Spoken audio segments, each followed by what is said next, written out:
We are on Module 9. Module 9 is the second module in the geometry unit. In Module 9, we're going to be doing circumference, area, and volume. 9.1, which is this lesson, is on circumference. Okay, the first thing we have to do is learn the parts of a circle. So we're going to watch a video, and then we're going to take some notes.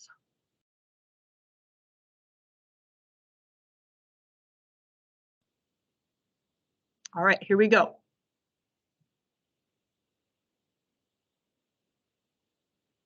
In order to learn about circumference of a circle, we need to know the parts of a circle. We need to understand what the words mean, because when we see the words, if we don't know what they mean, then we can't solve the problem. So let's talk about the words that label the parts of a circle. First of all, we have a center, right? A circle has a middle point, that's the center of the circle.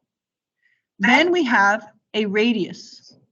The radius of the circle is a line that goes from the center to the circle. And it can be anywhere, right? It can be any place from the center to the circle. That line is the radius. Then we have what's called the diameter. The diameter is this green line.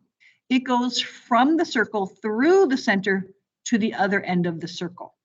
Now, if you notice, the diameter has two radius. So there's a radius there from the center to this end, and there's a radius there from the center to this end. So diameter is basically two radius like put together into a straight line.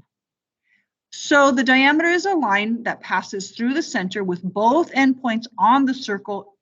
And if you notice, the diameter is twice the length of the radius.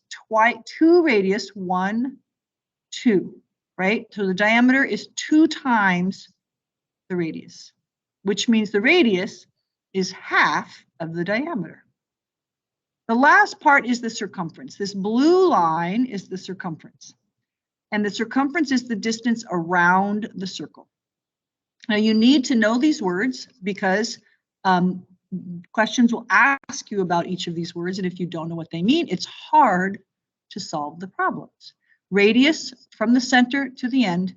Diameter is from one end through the center to the other end, so basically two radius right next to each other. Circumference all the way around. All right, I'm going to stop sharing the screen now so that we can go to our notes, okay? So it's time to take the notes. We're going to fill in the definitions of those words. The radius is a line from the circle right here to the center right here. So a radius is a line from the circle to the center. Anywhere on the circle, if you start at the circle and go to the center, that line that you draw will be a radius. The diameter is a line that passes through the center and both endpoints are on the circle. So diameter starts at one side of the circle, goes through the center, and goes all the way through the center to the other side. And then the last word is circumference, C-I-R-C-U-M-F-E-R-E-N-C-E.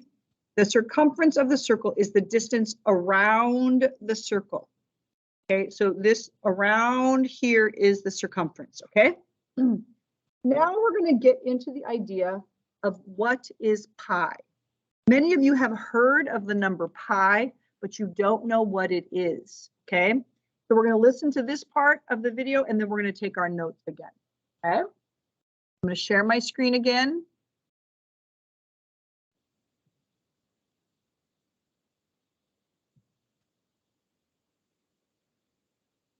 What is pi and where does it come from? And what does it have to do with circles? So basically, did you know that if you measure the circumference of a circle, and I mean any circle, tiny circle, big giant circle, any circle, if you measure the circumference and compare that to the diameter, you will always get the same number. So let me show you what I mean. Here's a circle. If I measure the circumference of the circle and then measure the diameter and then compare those two numbers in a ratio, the circumference compared to the diameter. If I do that with this circle, the circumference compared to the diameter, measure the circumference, put it in a ratio and compare it to the diameter.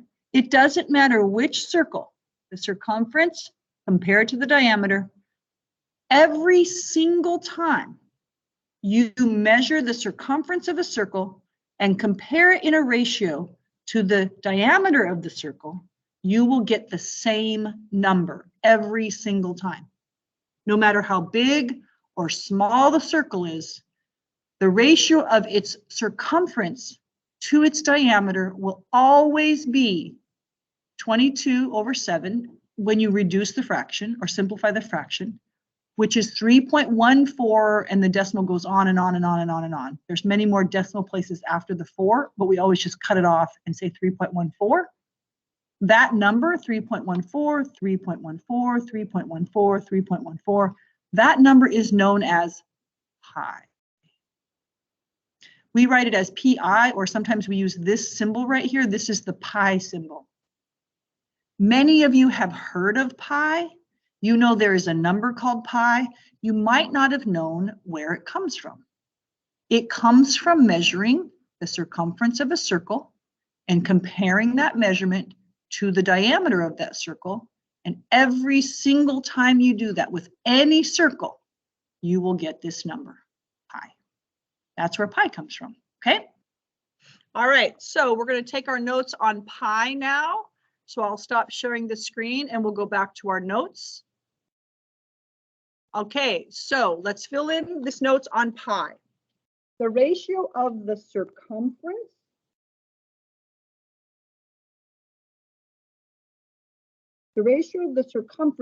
to the diameter of a circle is circumference C over D diameter, right? That's the ratio of comparing the circumference to the diameter. And this ratio is the same for all circles. For any circle, the ratio of its circumference to its diameter will be 22/7, which is 3.14, and the decimals go on and on and on. That is pi. So any circle, the circumference divided by the diameter will give you pi. Okay, that is where the number pi comes from, all right? Now, the next thing we're going to do is I'm going to show the video again, and in the video, I'm going to do these 2 problems, and then I'm going to do these 3 problems, okay? They are example problems that you can pause the video when you need to and write in how to do these problems, okay?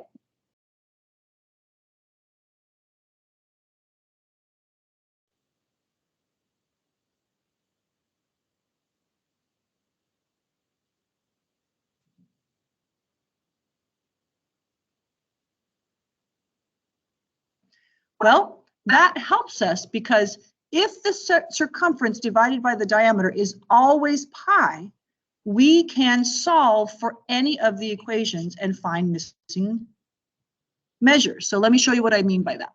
You know how to solve equations. So this one tells me what pi equals. Pi equals the circumference divided by the diameter. But what if I want to know what the circumference equals, right? What if I want to know what C equals? Not C divided by D, but just C. Well, you know that if I want C all alone, I can do that. Right now, C is being divided by D. How do I get rid of divided by D? I multiply by D, right? If I multiply one side by D, I have to multiply the other side by D, right? So these will cross cancel and I will get C all alone, and I will get C equals pi times D. So if I want to find C, that's what it is, right? So that's one of the equations we use. This is called a formula. It's a formula for the circumference of a circle. Circumference equals pi times diameter. So in your assignment, there are a lot of problems that basically give you the diameter of a circle. This is the diameter of 9, and they ask you to find the circumference. Well, circumference is pi, which is 3.14 times D, and in this case, D is 9, right? The circle says that the diameter is 9. So I'll multiply 3.14 times the diameter with my calculator, and I will get 28.6 for the circumference. So with this geometry, finding the circumference of circles, I'm basically going to use a formula. This is the formula, one of the formulas, and I'm going to plug numbers in. 3.14 is going to get plugged in for pi. 9 in this case is going to get plugged in for d, and then I do the multiplication and I find the circumference. So another formula is circumference can also be 2 pi r. The reason we do 2 pi r is because remember, when you have a circle, the radius is from the center to the end, right? So if that's r, the diameter is 2 of those. So if I multiply 2 times r, I will get the diameter. And then I can take the diameter and multiply it times pi. So this one is the formula when I have r. So here you can see I have r. And in this example, instead of using 3.14 for pi, they use the fraction, okay? 22 over 7. 2 times pi, that's pi right there, okay, times r, which is 7, right? Now, if I'm going to do this multiplication, 2 times 22 over 7 times 7, remember to multiply fractions, we multiply the numerators and the denominators. Or we can cross cancel. This 7 in the denominator can cross cancel this 7 in the numerator. So I can cross cancel the 7s and then just multiply 2 times 22. 2 times 22 is 44. So the circumference of this circle with a radius of 7 is 44. Okay, so 2 formulas, one with the diameter, the other with the radius, and the radius is just basically, 2 times the radius is the diameter, and you can just plug numbers in to find the missing number. All right, let's do some more. Here we have 3 problems. In number 7, they give us the R. We have to find the D and the C. In number 8, they give us the C. We have to find the R and the D. In 9, they give us the D. We have to find the R and the C. Okay, so let's start with 7.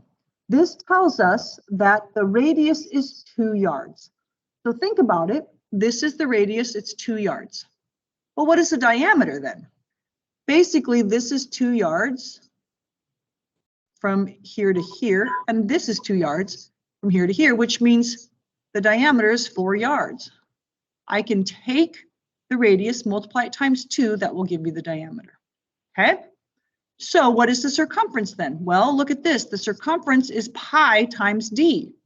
Well, pi is 3.14, and d is 4.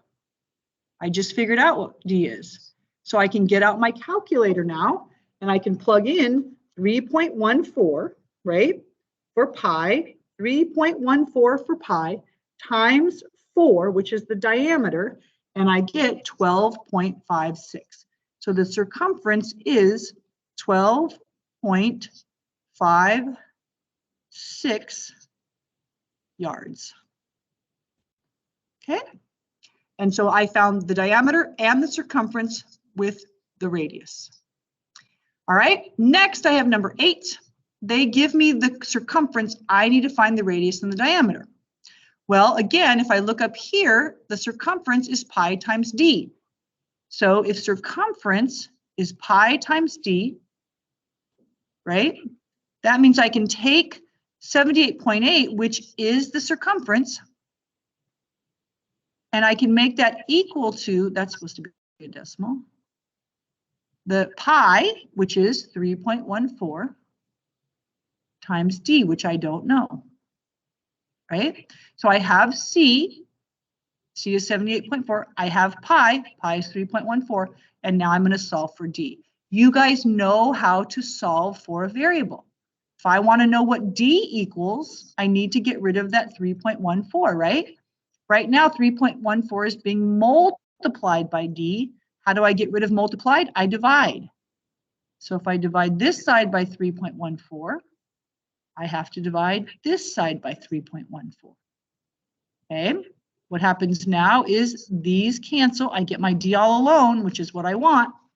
And then I do my 78.8 in my calculator divided by 3.14 in my calculator, and I get 25.1. So the diameter, my D, is 25.1. You can put that right here. Well, if my D, this green line, is 25.1, and I want to know what R is, I know that R is half of 25.1, right? Well, to find half of something, you divide it by 2. 25.1 divided by 2 will give me my R. So I can put that in my calculator. 25.1 divided by 2, I get 12.55. Okay. And this, for number 8, they gave me the circumference. And from the circumference, I was able to figure out what is my diameter. And then from my diameter, I was able to figure out what is my radius. Let's do number 9. In number 9, they give us the diameter. Well, I already know from the last one, I can use that to find my radius, 3.4 divided by 2, right? Because the radius is half the diameter, will give me my radius.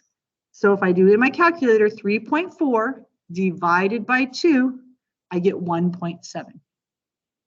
Okay, so now I have my radius. Circumference is pi times d. So I'm going to go 3.14 times 3.4, which is my d. 3.4 is my diameter. Circumference is pi times diameter. So in my calculator again, I'm going to go 3.14, which is pi, times 3.4, which is my diameter, and I'm going to get 10.67. I'm going to round that to 10.68. Okay, and there you have it. Now what I've done is I've solved all 3 problems. Number 7 gave me a radius, and I found the diameter and the circumference. Number 8 gave me a circumference, and I found the diameter and the radius. Number 9 gave me a diameter, and from the diameter, I found the radius and the circumference. Okay, that is the end of our notes. Hopefully you wrote all of that down in your notes. If you need to go back and play it again and get some of that, you can. But that is the end of lesson 9.1.